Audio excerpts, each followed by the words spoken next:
Amalan pasca salat. Subnya tentang ragam rizki dalam Al-Quran.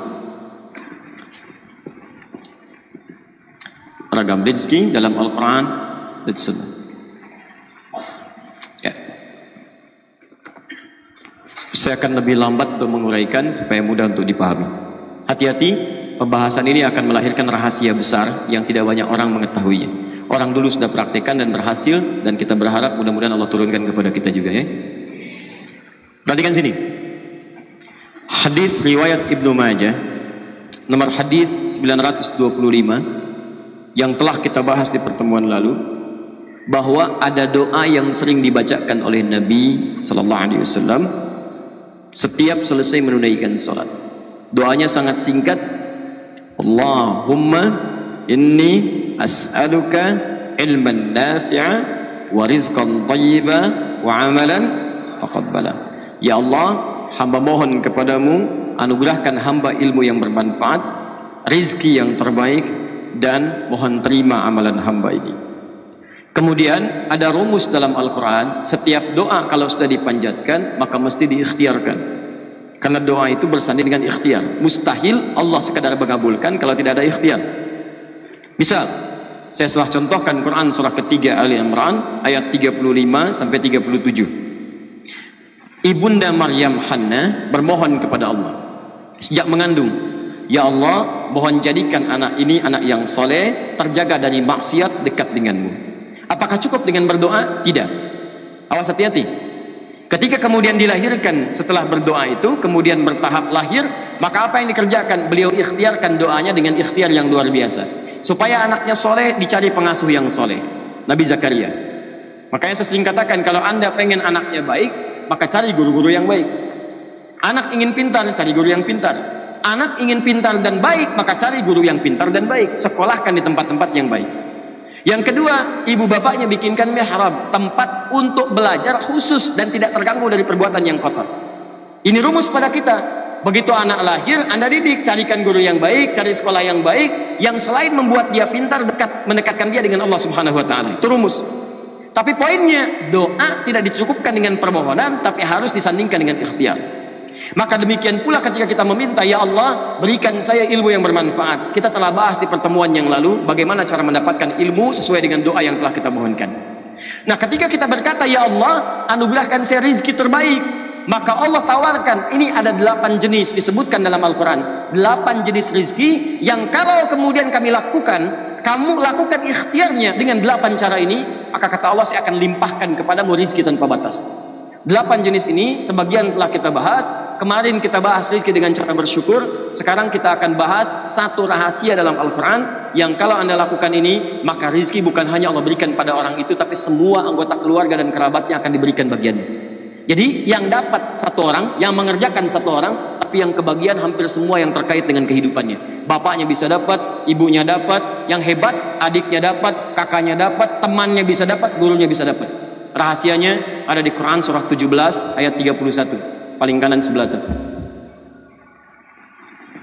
Quran surah 17 Al-Isra ayat 31.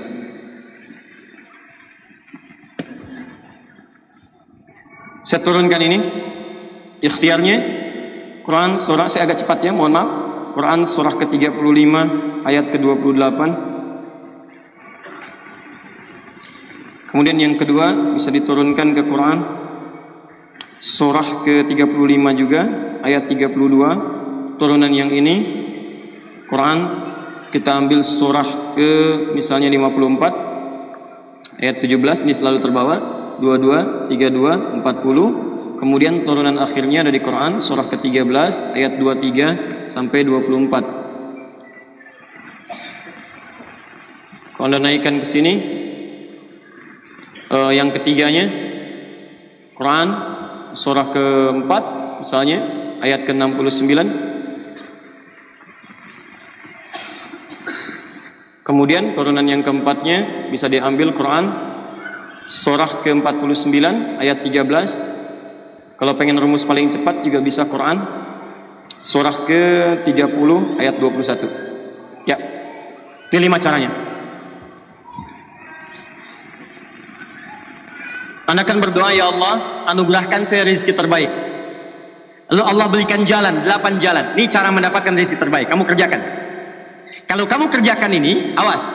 Kata Allah, saya buka 8 jenis. Kalau kamu kerjakan ini, bukan cuma kamu yang dapat. Orang-orang di sekitar kamu pun akan mendapatkan bagiannya. Baik. Apa di antaranya? Ya, nomor selanjutnya, sebelumnya telah kita bahas bagian-bagian yang lain. Sekarang kita masuk pada yang lainnya. Quran surah 17 ayat 31. Perhatikan kalimatnya. Wala taqtulu auladakum khasyata imlaq. Ada ayatnya? Nahnu narzuquhum wa iyyakum. Inna qatlahum kana khita'an kabira. Ada ayatnya? Baik, perhatikan baik-baik. Saya buka sedikit dulu pendahuluannya. Dulu zaman-zaman jahiliyah, bahkan bukan hanya di lingkaran Arab, sampai ke Eropa, sampai dengan lingkup sebagian besar dunia, itu kalau ada orang tua kemudian melahirkan anaknya dan merasa bahwa ekonominya terhimpit, tidak terlampau kuat, hartanya merasa belum cukup untuk bisa menghidupi anaknya, maka tidak ada pilihan di benak mereka kecuali untuk menghabisi anak keturunannya. Bunuh. Ada yang dikubur, ada yang sengaja dibekap, intinya dihabisi, selesai. Ya. Jadi dia merasa, wah ini susah nih, saya aja hidup susah, bagaimana dengan anak ini? Ya, tapi anehnya kok pengen punya anak gitu kan? Baik, jadi sudah dia mendapatkan keturunan, keturunan itu kemudian dibunuh. Karena khawatir dia tidak akan mendapatkan jaminan rezeki yang baik di masa depan.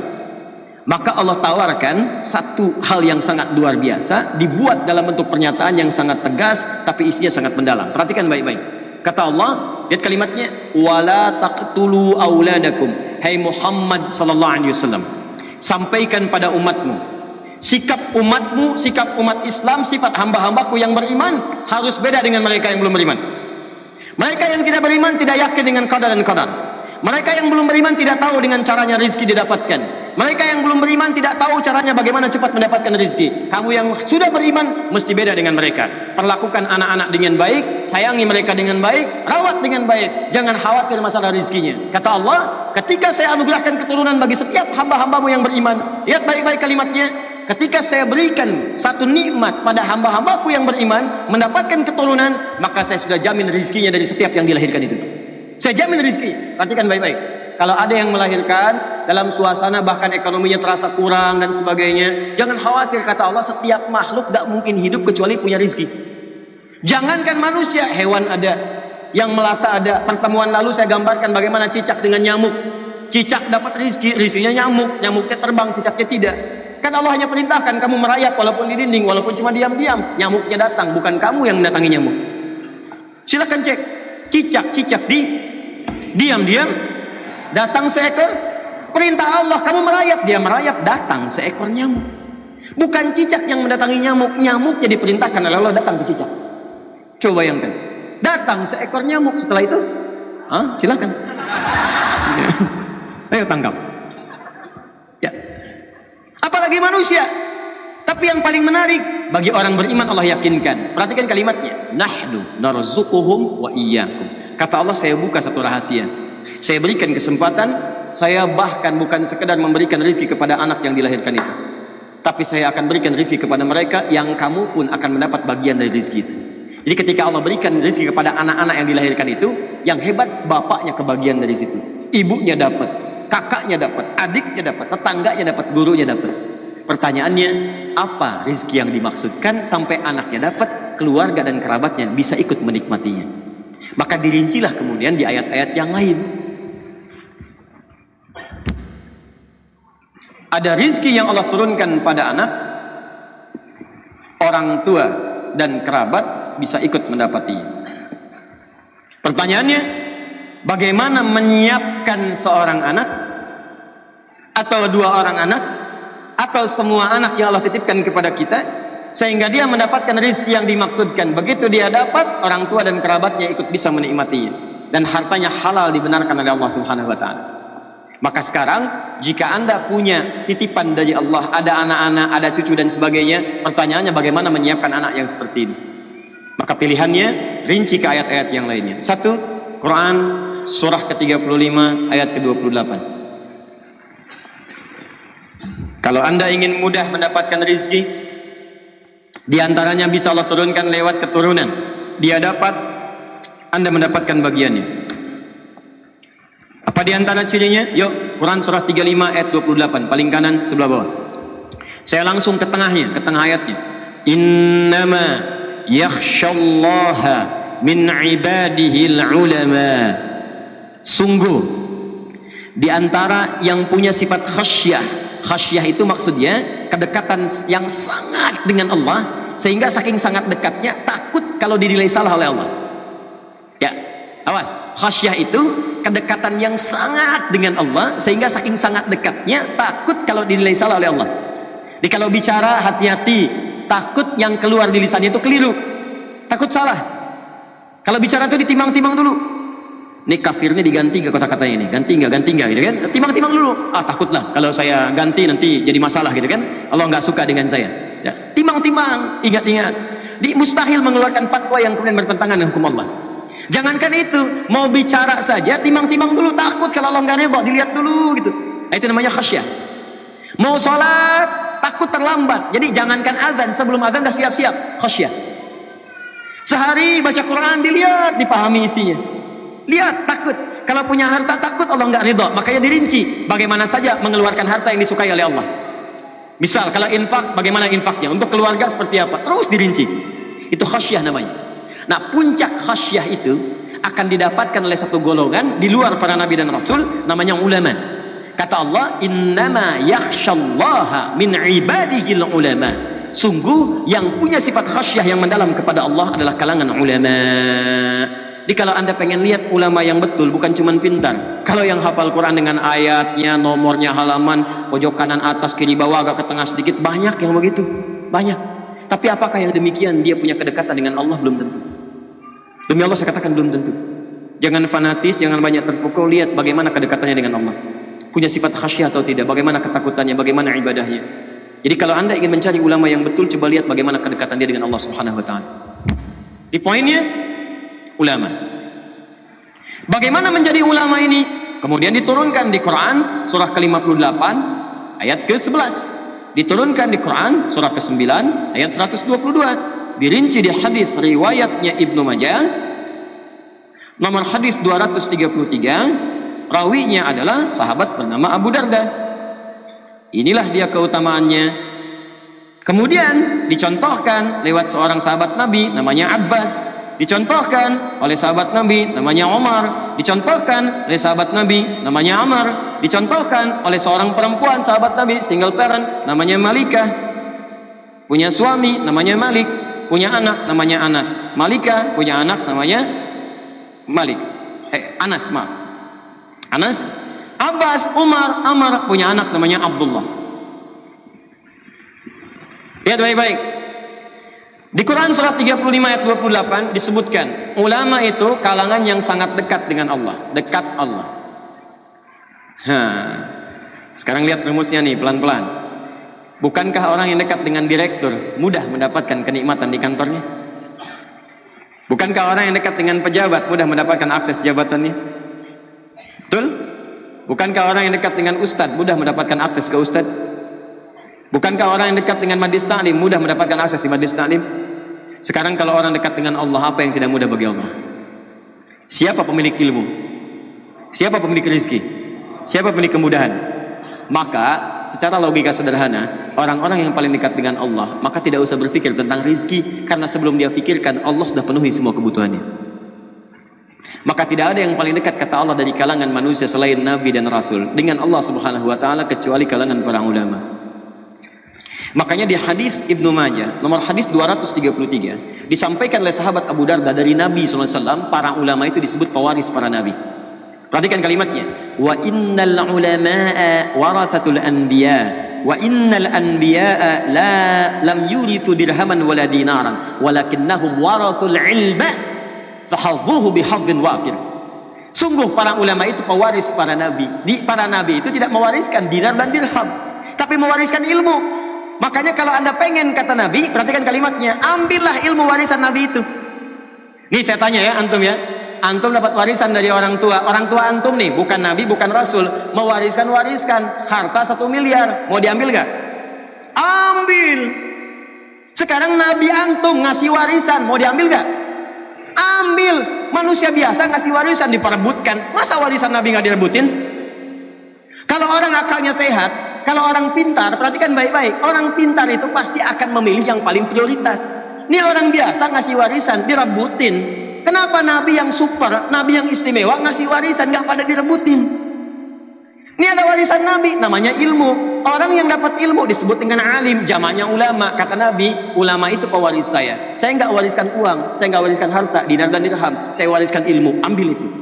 Ketika ilmu itu diambil, maka Allah akan angkat derajatnya. Quran surah ke-58 ayat 11. Yarfa'illahu alladhina amanu minkum walladhina utul ilma darajat. Allah akan angkat derajat orang-orang beriman, plus Allah memberikan tambahan derajat pada orang-orang yang mendapatkan tambahan pengetahuan.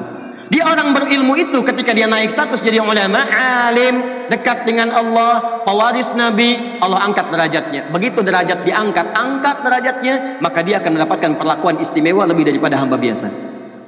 Silakan cek. Ingat ya, kalau Anda diangkat derajat oleh manusia, belum tentu manusia lain mengenal Anda.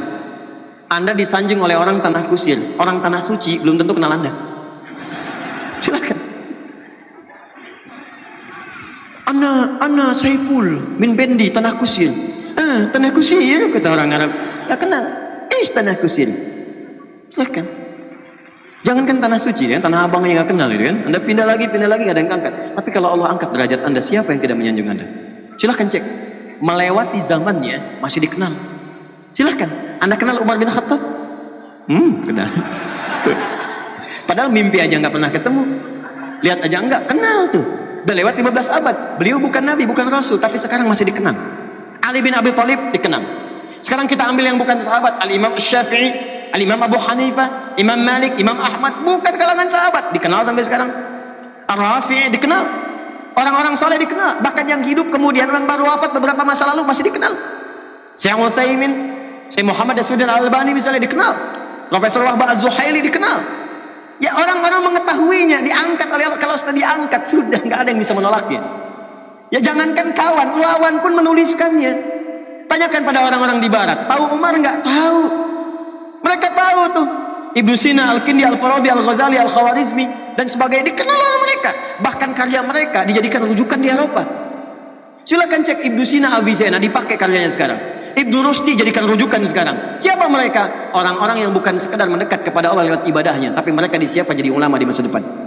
Rumus ini ketika turun ayat jadi sampaikan, kemudian dipraktekkan bagaimana cara mengejarnya, maka para sahabat sebagian dari mereka menyiapkan keturunannya menjadi ulama di masa depan.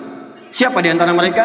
Ada yang laki-laki seperti Abbas paman Nabi, seperti Umar sahabat Nabi, seperti Amr bin As sahabat Nabi. Mereka menyiapkan anaknya, mesti ada di antara anak saya yang menjadi ulama yang dekat dengan Allah Subhanahu wa taala. Bahkan ada perempuan single parent namanya Malika. Suaminya sudah meninggal dunia. Begitu melihat peluang ini, langsung menyiapkan anaknya namanya Anas mesti dekat dengan Nabi sallallahu alaihi wasallam. Dia mesti menjadi alim, ulama dekat dengan Allah. Apa yang terjadi? Perhatikan baik-baik ini. Kalau anak-anak yang lain dibawa bapaknya taklim pulang, Abbas nyimpan anaknya di majelis Nabi. Abbas paman Nabi, saya nggak bisa nih ikut terus majelis Nabi, saya punya kesibukan, saya kerja, saya bisnis, tapi saya belajar weekend, saya ke tempat Nabi. Apa yang terjadi? Nabi wafat, hafal 200 hadis. Bayangkan, paman Nabi pengusaha, kaya, hartanya banyak, masih sempat datang ke taklim. Nabi meninggal, hafal 200 hadis. Paman Nabi. Antum paman Nabi bukan, sahabat Nabi bukan, tetangga Nabi bukan, kerabat Nabi bukan. Bayangkan, sibuk apa antum? Sekaya apa? Antum dengan Abbas masih kaya Abbas radhiyallahu taala anhu. Surga Abbas ada jaminan, antum belum ada. Abbas hafal 200 hadis, antum hafal berapa hadis? Enggak, coba kita renungkan itu teman-teman. Coba tanyakan kembali.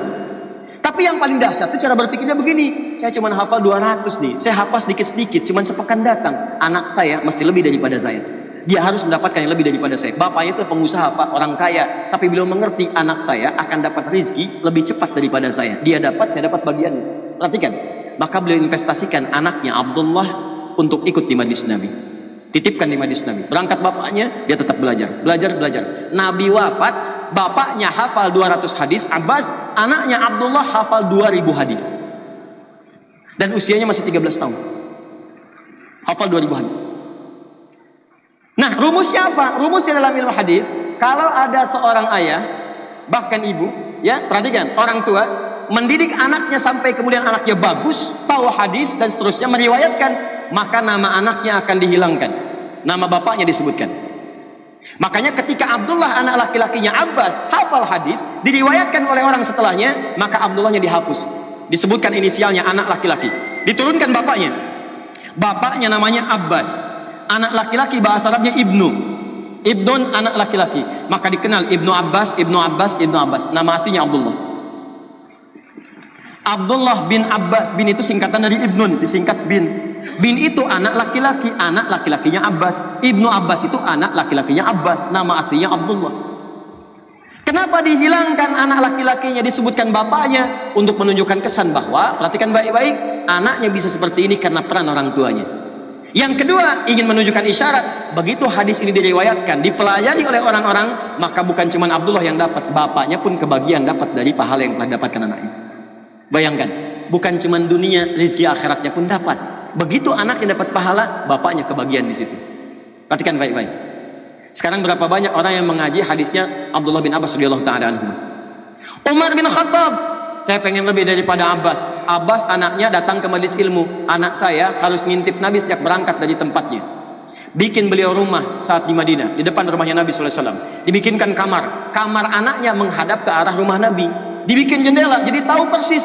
Begitu kemudian Nabi keluar rumah, sudah tahu bagaimana cara jalannya, cara nengoknya, seperti apa kemudian Nabi bersikap sampai ke majelis ilmu. Makanya anaknya Umar lebih banyak hafal hadis dibandingkan anaknya Abbas. Anaknya Abbas hafal 2000 hadis, anaknya Umar 2800 hadis. Anaknya Amr bin As, Abdullah bin Amr bin As. Anaknya Abbas tahu kemudian hadis, tahu tafsir. Anaknya Umar ngintip-ngintip Nabi, tahu juga hadis. Anak saya mesti tambah hadis plus fikih. Maka sejak kecil diajarkan langsung hadis fikih, hadis fikih, hadis fikih. Usia 9 tahun udah minta ke bapaknya, "Pak, saya pengen nikah karena saya sudah hafal bab nikah." Paham fikih dan sebagainya. Anak Abbas nunggu di majelis ilmu. Anak Umar dibikinkan rumah. Malika seorang single parent. Setelah punya anak namanya Anas. Beliau melihat yang satu ke majelis Nabi, yang satu ngintip-ngintip. Anak saya gak usah nunggu, gak usah ngintip, datang ke rumah Nabi. Digandeng, dibawa, disampaikan, "Ya Rasulullah, ini anak memang kelihatan masih kecil, tapi dia punya kemampuan kuat. Tolong jadikan pembantu Anda. Tolong jadikan pembantu Anda." Nanti kalimat ini akan ditiru oleh orang-orang setelahnya untuk mencari celah bagaimana caranya anak ini bisa dekat dengan ulama. Maka cara paling mudahnya bawa ke rumahnya supaya mempelajari semua apa yang ada dalam rumahnya. Jadi kalau di luar rumah cuma lihat di luar saja, tapi kalau di dalam rumah kan kelihatan semuanya. Bagaimana saat akan tidurnya, bagaimana saat makannya, bagaimana saat minumnya dan sebagainya. Maka Nabi tersenyum, beliau tahu. Kata ibunya ini, kata Malika, "Ambil anak saya sebagai pembantu." Nabi tahu. Ini paling pengen belajar. Pengen belajar. Kata Nabi, "Ya, dia boleh membantu saya." Datang ke rumah. Belajar di rumah Nabi. Setelah Nabi wafat, membantu Nabi wafat, maka setelah wafat itu ditanya, "Hei Anas, selama kamu membantu Nabi, apa kalimat yang paling sering didengar dari Nabi?" Kata Anas, "Tahukah kalian, selama saya membantu Rasulullah, hanya satu kalimat yang sering saya dengar dari Nabi. Ya Anas, madza akhdumuka?" Anas, apa yang bisa saya bantu? Rasulullah SAW.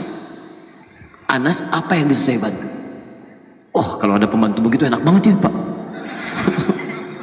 Datang ke rumah, siapa yang jadi pembantu? Apa yang bisa saya bantu? Wah, karena semua dikerjain sendiri. Piring, selesai makan, bisa cuci. Ada yang kemudian sobek, jahit, bisa jahit sendiri itu. Ya, itu yang luar biasa. Dan Anas kemudian meriwayatkan hadis yang sangat banyak setelah peninggal Nabi SAW. Poinnya adalah, kenapa mereka berlomba mengajar itu semua? Karena ada janji yang disebutkan oleh Allah, derajatnya akan diangkat, dekat dengan Allah, dan rizkinya akan dijamin. Begitu rizki dapat, bukan cuma dunia, akhiratnya kebagian. Kalau para sahabat nggak mikirin dunia, Pak, bikin dunia itu udah selesai. Maksud saya, mereka sudah paham, ini dapat gak ada masalah. Yang mereka pikirkan akhirat. Makanya ketika dititipkan anaknya, investasi terbesarnya akhirat. Tapi Anda tahu nggak, orang yang mendapatkan akhirat udah otomatis dunianya dijamin. Itu rumusnya. Sederhana, jika akhirat dapat, dunia pasti akan dapat. Akhirnya apa yang terjadi? Orang-orang setelahnya maka menyiapkanlah misi ini, ditempuh kemudian jalan ini, maka orang-orang sepeninggal Nabi, sahabat menyiapkan, sahabat mewariskan, tabi'in mengikuti, tabi'in mengikuti. Maka muncullah orang-orang hebat setelah zaman sahabat untuk mengejar keutamaan dari Al-Quran ini. Bagaimana caranya? Hidupnya bahkan suami sudah nggak ada, single parent, sendirian, harta terbatas. Berpikir bagaimana caranya, ya Allah, dunianya nyaman, akhirat dapat banyak pahala. Maka rumus pertama ditempuh. Imam Asy-Syafi'i punya seorang ibu. Begitu lahir kemudian tumbuh berkembang di Gaza, sekarang di Palestina. Wafat ayahnya. Itu sendirian bu, single parent. Berjuang bagaimana cara mendapatkan ketenangan dalam rumahnya, plus mendapatkan pahala akhiratnya. Maka diputuskan anak saya mesti jadi ulama. Jadi ulama. Maka dididik oleh beliau. Nih rumus cepatnya, perhatikan baik-baik. Dicari orang-orang yang hebat di masanya. Siapa ulama yang bisa mendidik? Dititipkan di situ.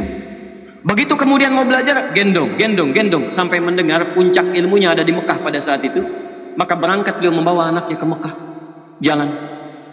Jalan sampai dengan ke Mekah. Dititipkan di kalangan para ulama. Setelah tumbuh remaja, Imam Syafi'i diutus. Syafi'i, saya mendengar imam paling bagus sekarang perkembangan ilmu ada di Irak. Mau berangkat ke Irak. Semua dilakukan untuk bisa menjadikan anaknya menjadi seorang alim. Apa yang terjadi? Ibunya berusaha, yo jadi ulama. Begitu kemudian tumbuh berkembang, jadi remaja, hafalannya kuat, siap menjadi seorang alim. Kata ibunya berangkat ke Irak, di sana sedang muncul perkembangan ilmu. Begitu berangkat ke Irak, teman-teman, apa yang terjadi? Setahun 2 tahun datang rombongan ulama Irak berhaji ke Mekah. Ulama-ulama Irak datang ke Mekah berhaji. Begitu berhaji, yang disebut semua Syafi'i. Qala Muhammad bin Idris Syafi'i. Nyampe itu suara ke telinga ibunya saat di Mekah. Begitu mendengar, segera disusul. Itu siapa Syafi'i? Katanya. Siapa Syafi'i? Kata ulama-ulama Irak ini, dia adalah seorang anak muda yang luar biasa. Dia asalnya dari Mekah sini. Bahkan ibunya ada di Mekah katanya. Ibunya ada di Mekah, saya dari Mekah sini. Sekarang sedang di Irak. Dia menjadi panutan ulama nomor 1 di Irak. Asy-Syafi'i.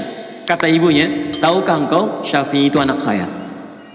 Tahukah engkau Asy-Syafi'i anak saya? Begitu tahu Syafi'i anak, oh masya Allah anak ibu. Langsung ibunya dihormati. Oh langsung dimuliakan. Macam-macam. Perhatikan, Syafi'i yang berhasil, ibunya, tolong kalau kamu kembali ke Irak, sampaikan pada Asy-Syafi'i, dia telah saya izinkan kembali ke sini. Padahal waktu berangkat ke Irak, tadi sebelum saya sebutkan, padahal waktu berangkat kata ibunya, Syafi'i, kamu belajar ilmu ke Irak, gak usah pulang ke sini, gak usah pulang. Kamu belajar ilmu ke Irak, gak usah pulang. Saking pengennya anak jadi ulama, gak usah pulang kata ibunya. Kesana aja. Begitu sudah mendengar Syafi'i jadi ulama, kata ibunya kepada ulama Irak, katakan pada Syafi'i, dia boleh pulang sekarang. Pada kalimat awalnya, nggak usah pulang. Bahkan ada riwayat mengatakan, nanti aja ketemunya di surga di akhirat. Berangkat aja, nanti ketemu di surga di akhirat. Begitu mendengar anaknya sudah jadi ulama, silahkan pulang. Begitu disampaikan kepada Asy-Syafi'i di Irak, senangnya luar biasa. Kata Asy-Syafi'i, saya akan pulang. Begitu tahu akan pulang, mendengar guru besar akan pulang, semua orang-orang Irak itu menyiapkan bekal untuk ke Syafi'i. Ada yang ngasih unta, ngasih makanan, ngasih ini bekal, sampai terkumpul 100 ekor unta.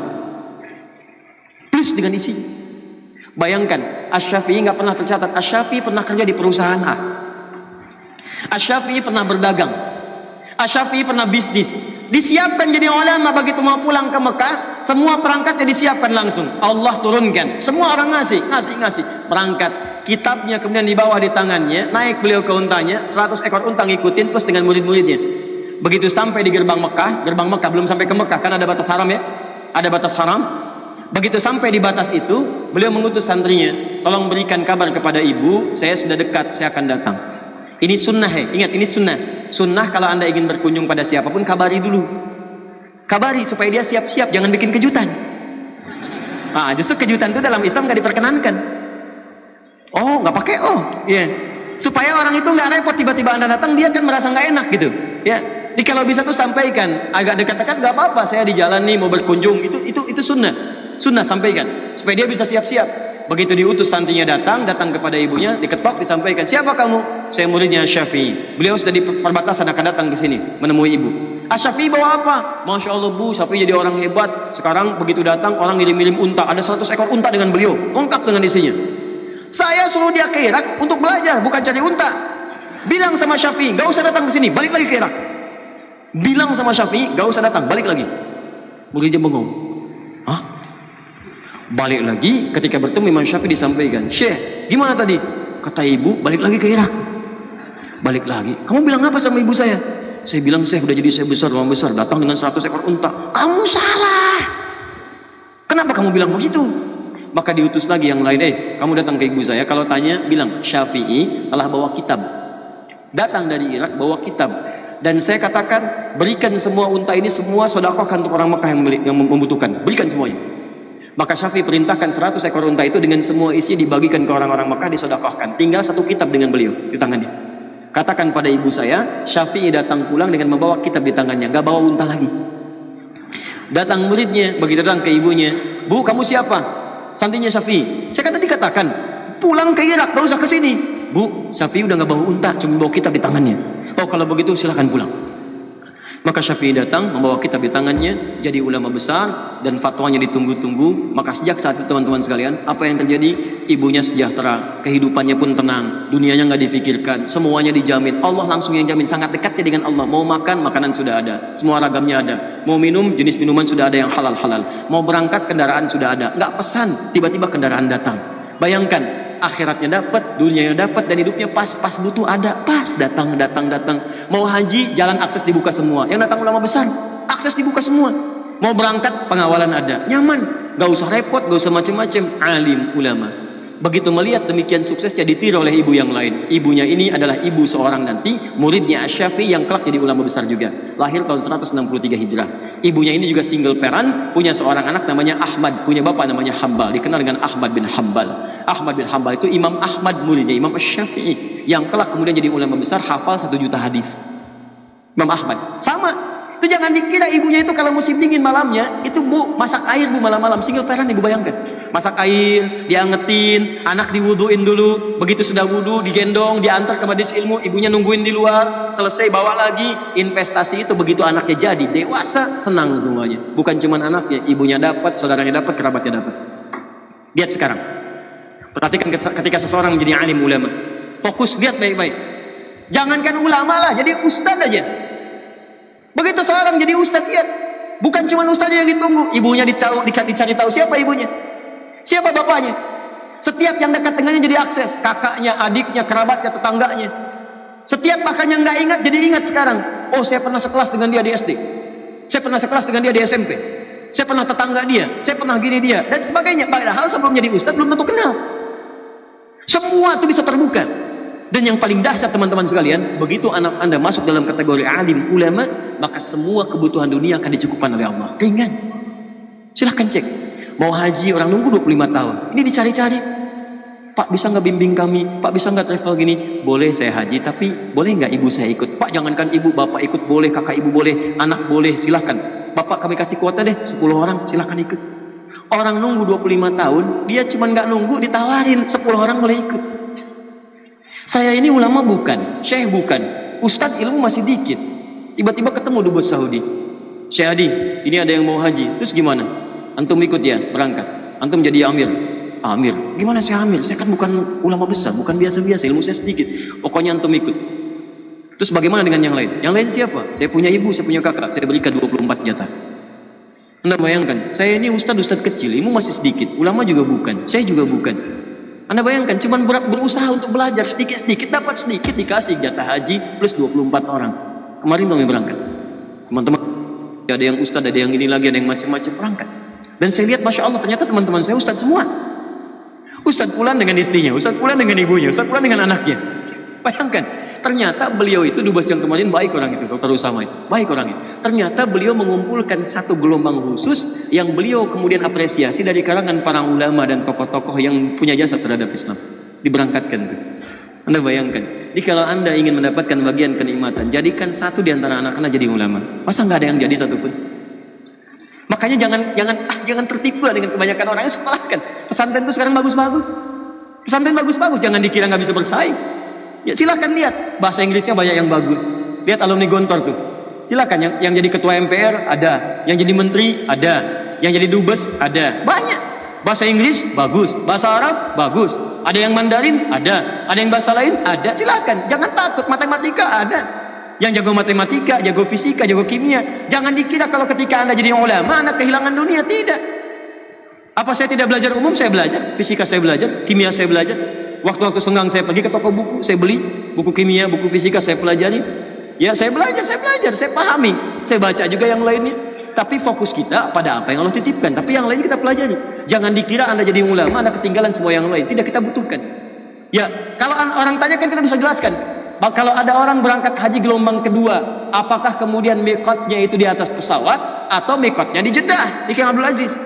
Ada yang mengatakan kemudian di atas pesawat. Nah, timbul pertanyaan baru. Kecepatan pesawat itu berapa? 800 mph, bisa 800 km per jam. Anda mau mikot baru mengucapkan bis, pesawat tak lewat. Bagaimana hukumnya? Qasar jama 3 farsah. 3 farsah itu ukurannya berapa kilo? Bagaimana cara mengkonversinya? Kalau Anda nggak paham hitungan matematika, nggak tahu rumus fisika, bagaimana bisa mendapatinya? Ustadz, itu jarak 80 kilo. Baik, sekarang kita gali lagi dengan masalahnya. Apa masalahnya? Sekarang ke Semarang, berapa jauhnya? Berapa kilo? Hitung dari sini bisa 300-400 kilo. Baik, pakai pesawat berapa? Pakai pesawat mungkin 1 jam nyampe di sana. Sekarang ke Lebak Bulus, berapa jaraknya dari Bekasi misalnya? Dari Bekasi ke Lebak Bulus 30 kilo. Baik, 30 kilo berarti nggak nyampe 80. Boleh jamak tidak? Tidak. Boleh kosor tidak? Tidak. Ke Semarang 300 kilo. Boleh jamak? Boleh. Kosor? Boleh. Baik, sekarang pertanyaannya begini. Kalau ada orang ke Semarang naik pesawat dan dari Bekasi ke Lebak Bulus naik beca. Nyampe dia berangkat dari Bekasi ke Semarang. Jarak cuma 1 jam pakai pesawat. Berangkat kemudian jam 12, nyampe jam 1. Asar aja belum. Yang di sini ngayuh beca dari Bekasi ke Lebak Bulus. Berangkat jam 12. Begitu masuk jalan tol, nggak boleh. Jalan biasa, macet. Nyampe teman-teman berangkat jam 12. Nyampe kemudian ke Lebak Bulus itu bisa jam 4, jam 5. Pertanyaannya, di situ di mana berlakunya antara jamak dengan kosor? Apakah yang ke Semarang berlaku atau yang ke Lebak Bulus yang berlaku? Jadi bukan cuma hitungan jarak. Di jarak itu ada hambatan. Makanya di jarak rumus fisikanya S sama dengan V kali T. Ya, mencari V sama dengan S dibagi T. Mencari T sama dengan S dibagi V. Tapi di jarak itu juga ada rumus hambatan, ada tantangan, ada tekanan. Ya, awas, hati-hati. Ada gayanya, ada gaya gesek, ada gaya gerak, ada hambatan, ada yang lainnya. Di gaya juga ada gaya lagi, ada rumus lagi. F1 sama dengan F2, F berbanding lurus dengan P. Ada semuanya. Ada rumusnya. Nih saya cek ya. Kalau ini ada lilin nih. Kasih api. Lilin kasih api. Kemudian ditutup dengan gelas. Maka api di lilin itu padam. Ini menunjukkan apa? Tidak ada oksigen. Bukan, ini menunjukkan Anda nggak ada kerjaan. Kan bisa ditiup, ngapain ditutup pakai gelas?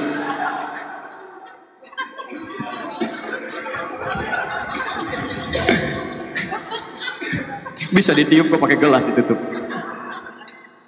Sudah. Nah, maka yang pertama, kalau Anda ingin mendapatkan rezeki yang tenang, maka jadikan satu di antara anak Anda jadi ulama. Umum juga boleh. Jadi dokter yang hafal Quran. Ya, ahli fisika yang hafal Quran. Boleh, banyak zaman Nabi. Kemudian setelah itu diwariskan. Ali bin Abi Thalib itu jagoan matematika, ahli matematika. Setelahnya ada Jabir bin Hayyan, ahli kimia. Ada ahli fisika, ada ahli matematika. Silahkan ahlinya, tapi jangan tinggalkan kemudian bagian-bagian keislamannya. Saya cepat. Kedua, kalau nggak bisa jadi ulama yang maksimal, jadikan ahli Quran. Minimal penghafal Quran. Coba lihat anak-anak. Ada Musa, ada Ahmad, ada Kamil, ya? Ada Rais yang kecil-kecil. Itu banyak anak-anak datang ke Bekasi. Kemudian juga kita ngobrol-ngobrol. Antum tahu apa yang terjadi? Kemarin saat kami berangkat, ada Rais yang kecil. Ada anak perempuan juga yang, mohon maaf, matanya mungkin nggak melihat. Kata orang buta. Tapi saya katakan, Masya Allah, matanya ditutup dari berbuat maksiat dari sejak kecil. Matanya dihambat dari maksiat dari sejak kecil.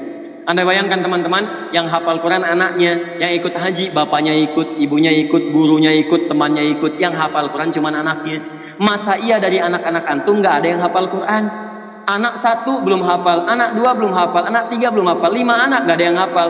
Kenapa nggak diinvestasikan 1 anak aja hafal Quran? Demi Allah saya katakan, anak Anda usia 6 tahun hafal 30 juz. Begitu hafal 30 juz, kakaknya yang 16 tahun, bapaknya yang 40 tahun, istrinya yang 34 tahun, adiknya yang 5 tahun, ikut semua mendapatkan keutamaannya. Ahli Quran. 3. Kalau belum sanggup ke sini, didik menjadi soleh. Ayo soleh. Siapkan seperti Maryam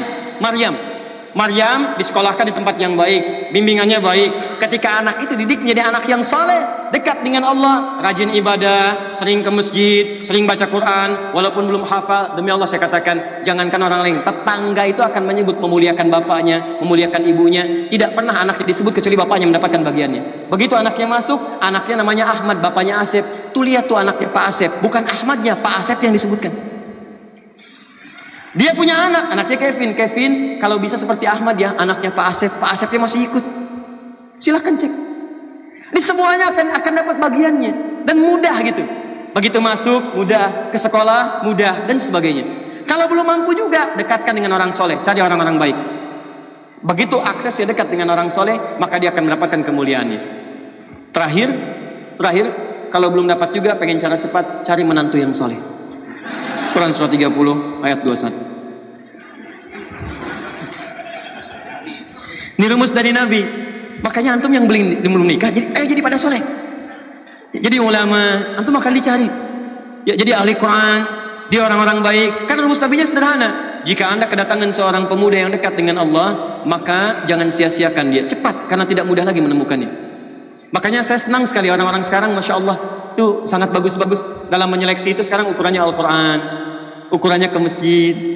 Ya kan pernah datang ada yang ke rumahnya, anaknya luar biasa perempuan ya, cantik, bagus, dan bapaknya bagus sekali seleksinya, pakai Quran.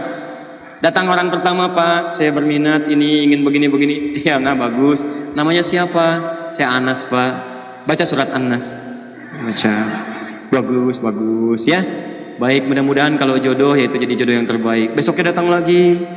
Adek, ada apa? Aduh Pak, saya tuh sudah alhamdulillah ada kematangan begini-begini. Nama siapa? Torik. Baca surat At-Tariq. Baca. Masya Allah. Begitu yang ketiga, tuh dia tahu info dari yang lainnya. Saya kemarin ke sana, nama saya Anas, baca Anas. Saya Torik, baca Torik. Begitu yang ini datang, wajahnya udah pucat. Ada namanya siapa? Saya Yusuf Ibrahim, Pak.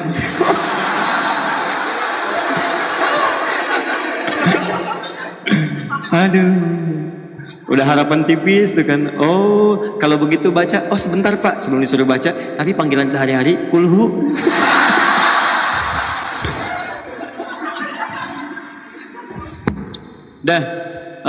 Jadi ini ya gambarannya. Kalau kita ingin mendapatkan rezeki yang baik, maka didik anak-anak dengan baik. Jangan takut, semua mendapatkan bagiannya. Tapi kalau kita ingin limpahannya, maka maksimalkan apa yang bisa kita berikan untuk mereka. Saya izin menyampaikan informasi, untuk berikhtiar menjadi itu semua mustahil kecuali orang tuanya pun berubah dulu jadi baik.